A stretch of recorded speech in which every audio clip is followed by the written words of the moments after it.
If you're looking for a space to connect with a community focused on creativity and well-being, you're in the right place.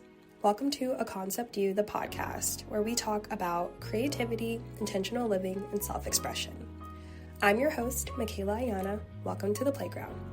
Today we are exploring what it means to be held by a community, by women, by intentional spaces, and by the end of this episode, you'll get to hear some reflections from a recent dinner that I attended and what it reminded me about belonging, about listening, and about support. So I hope that this episode allows you to walk away with a few reflections that you can carry into your new year and maybe into your next gathering as well. So let's get into today's episode. First, I want to start off by saying, please forgive me because the way I am recovering right now, your girl is getting beat up. I don't know if it's a head cold. Either way, I'm exhausted. We are almost at the end of the year, and I will definitely be taking a break after this podcast to rest, to recuperate, to think about 2026.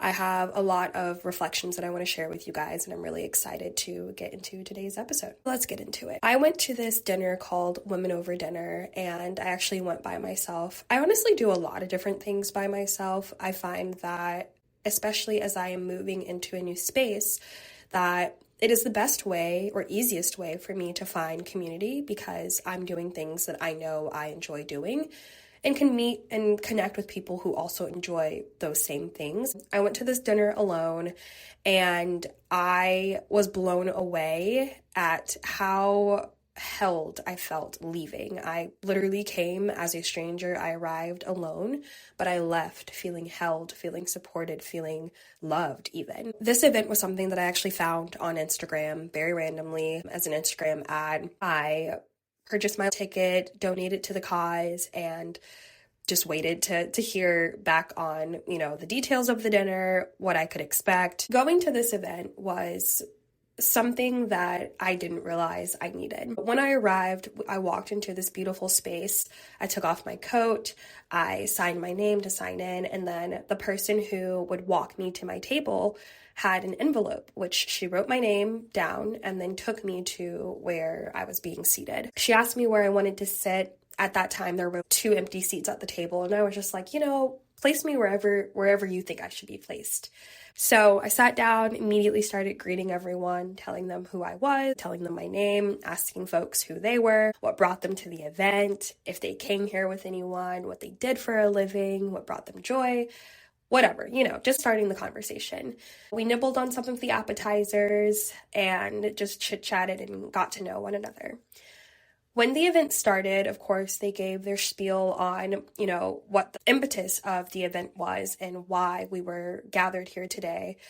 Essentially what we were going to be supporting, which was this project that has such a beautiful ethos of bringing folks who are strangers, essentially women, to a table to do what we do best, yap and eat. So one of the biggest things that they highlighted was the fact that they would want to bring a group of women to the table, essentially, to highlight our shared power.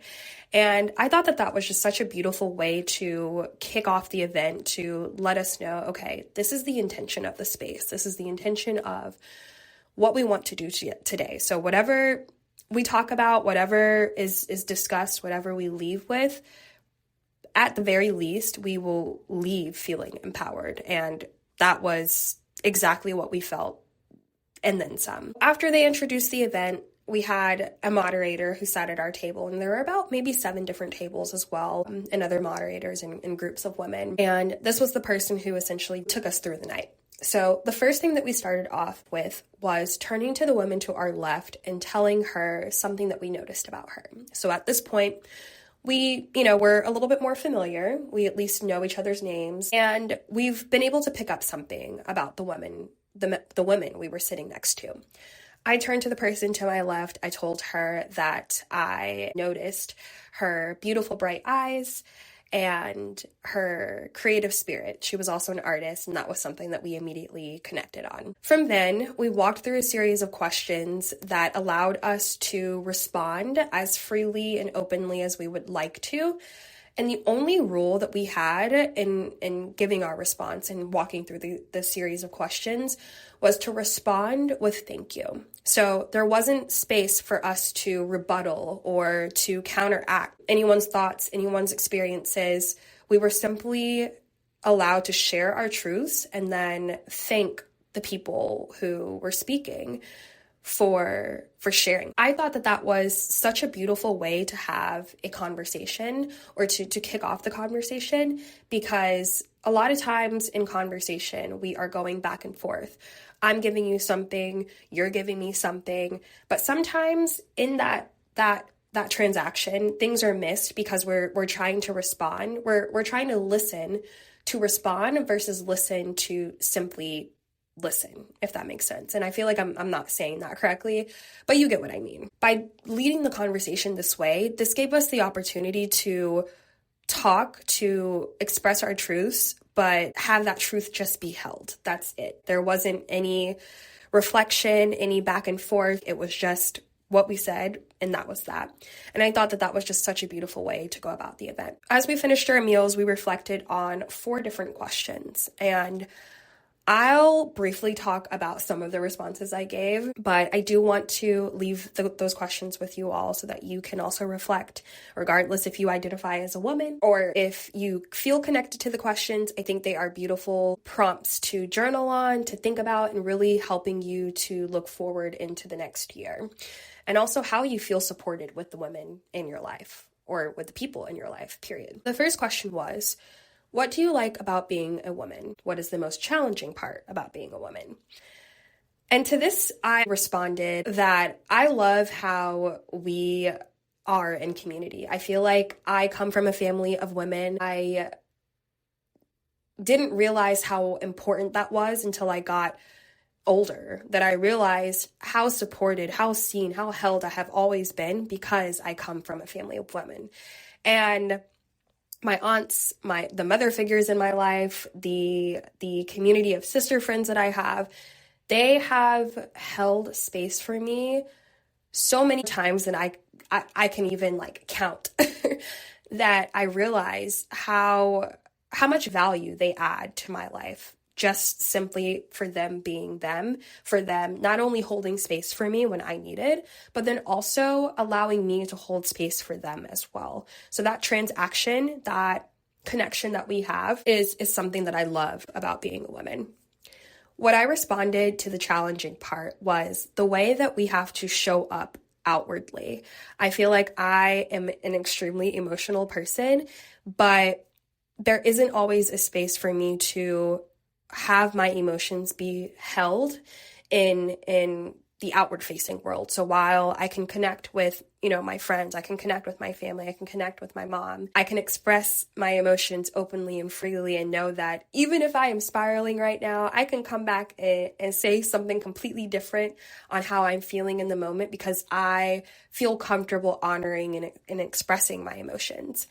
But in outward conversations or situations with work or with people that I'm just now meeting, I don't always feel comfortable showing up with the emotions that I have because I don't feel like there is always a space for that. So I found that is something that I've always had as a challenge of being a woman. The second question was, what is a big desire that you have for the new year? I'm actually not going to tell you guys what my response was here because this is something that, one, I'm still kind of ironing out in the last couple of days, a couple of weeks of the year. And 2, this is something that it's deeply personal. I feel like I need to spend some more time diving into it and really figuring out, okay, what am I looking for in 2026? I've talked about this before in an older podcast where I reflected on what my new year is. And I don't really count January as my new year. I really count my birth month as my new year because that is the next cycle around the sun. But while I am using this end of year to reflect on how things have changed, how things have ebbed and flowed, I'm not necessarily using it as a fresh start. I'm more so using it as a checkpoint to see, okay, what has changed? What are my desires moving forward into the next quarter? That kind of gives me an opportunity to Think about my life. So I'm not feeling that pressure of January 1st is around the corner. I have to have all of my goals, all of my thoughts, everything figured out so that I can start the year, running, start the year off fresh. That just does not work for me. I'm going to leave that question with you guys, but that's something that I'm still noodling on and trying to figure out for myself. The third question is, who is a woman that you deeply admire and why? Immediately, as I heard all of the women in the circle around me give their responses, a lot of folks said their mother or their grandmother or their sister. And immediately my mom popped into my head because that is my best friend. If you guys are familiar with the show Gilmore Girls, that's actually one of my favorite shows. The relationship between Lorelai and Rory is something that I feel I have always related to because it's very similar in the relationship that I have with my own mother. We are two peas in a pod in a lot of different ways, even though at times it seems like we are butting heads more than not, but I feel like that's a part of our love language.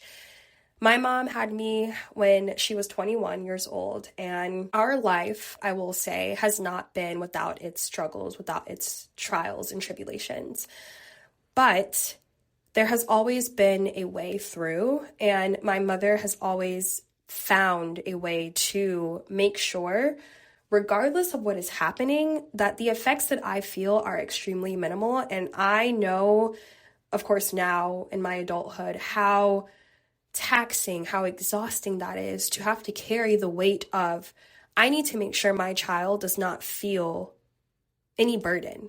And I think that I, in the past, have not been as outwardly grateful for the amount of sacrifice, the amount of work and energy that my mom poured into my upbringing. But the more and more that I reflect, the more that I continue to age, the more that I think about our relationship, I realize how much my mom has sacrificed, has put aside for me. And I think it's part of my duty. Something that I've been really pushing to do is reminding her to pour into herself and helping her to do that, because she already had been doing that with me for all of these years. Even still, I'm still her child, so of course she's going to continue to do that. I am moving into a space where I want to hold my mom. I want to uphold my mom. I don't mind taking on a little bit of the motherly figure now. It's time for my mom to rest, and it's time for her to, honestly, for lack of a better words, be given her flowers. And that's just that. So I think I shared a little bit about that relationship with a group of women there. I can go on and on for days about why I admire my mom. And Mommy, if you're listening to this, I love you, girl. And I appreciate you so much. And you already know what it is, truly. I don't even have to say much. The fourth question is, what would it feel like to have the backing and the support of all women? What would you do? We actually weren't able to respond to this question at that point. The dinner essentially had wrapped up, and there wasn't really enough time for everyone in our circle to be able to respond. So I'm still thinking about this one. I feel like the first thing that comes to mind is the feeling of being unfreaking stoppable. If I had an army of women backing me, which in a lot of ways I feel like I do, there is so much encouragement, so much support, so much love, so much gentle pushing that I feel like I have already received that have helped me to get the things that I have in my life today. I feel like if I had all of the support of all of the women in the world, if I had the backing of everyone, I would be unstoppable. There would be nothing that I could not do. And that's just that. I feel like one of the things that I really do love about the way that women support me and the women in my life have supported me is I have always been going through a cycle of healing, of going through life, of learning things about myself, and then experiencing resilience and literally going through that cycle over and over again. And I feel like that's something that we all experience. That's something that we all have in common, because that is the way that we learn. That is the way that we grow. That is the way that we experience things. But when you have people in your life, women in your life, who can be mirrors, who can be reminders that you do not have to carry those things alone, that's That's the thing that I love the most about the women in my life being almost like a backbone to my existence. I feel like that reminder of knowing that I don't have to carry the things that I carry alone, even if it feels like I'm going through those things alone at times, I can reflect on those things and I can have a conversation with any of the women in my life and know that regardless of what I say, there is going to be space held for me. And I think that is such a beautiful thing because that is unconditional love, in my opinion. That is a part of what it means to love unconditionally. I think this year has really brought about a reckoning in my life. My therapist the other day actually asked me, she was like, what would you say this year has been for you? And the word that keeps coming to my mind is reckoning, because I feel like in so many different ways, in so many different areas of my life, that's exactly what it's been. And now that I'm able to slow down, now that I have had time to rest, to recover, to slow down, I am moving into a space of resilience, of realizing you too can bounce back from this. You're not carrying this alone. You're not walking through this alone. There are other people who either, one, are experiencing things in the same way, if not very similar ways to me, and that's something that I can learn from, or that's something that we can share and hold space for one another, or that there are women who have already gone through the things that I am experiencing, and so I can lean on them for support. I can lean on them for advice, for understanding, because they already know what it is, quite literally.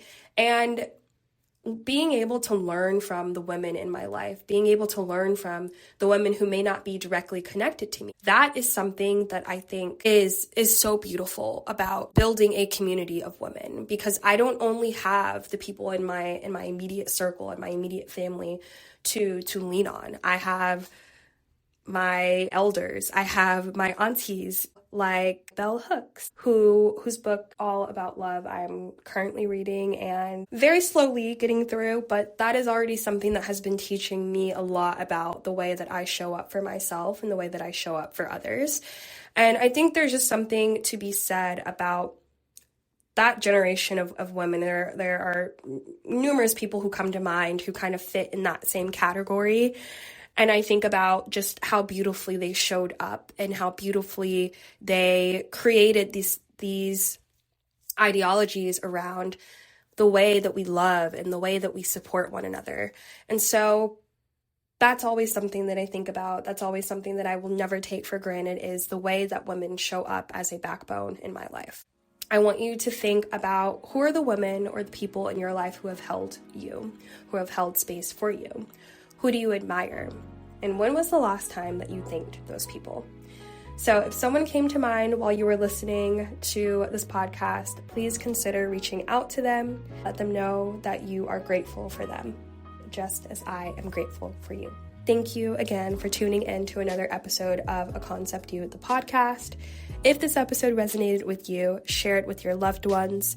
For more, connect with us on Instagram at aconceptyou or visit michaelacreates.com/ACY. I'll meet you back on the playground soon. Happy holidays.